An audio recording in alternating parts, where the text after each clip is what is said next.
Dodge Grand Caravan 2001 to 2007.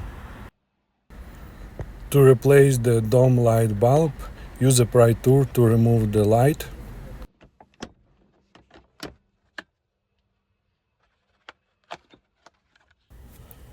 Disconnect the connector.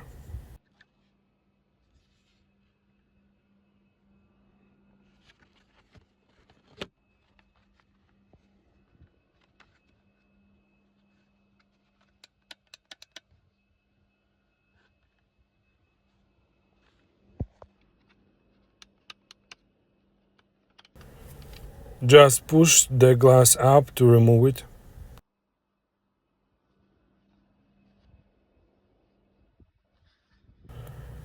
Remove the bulb cover.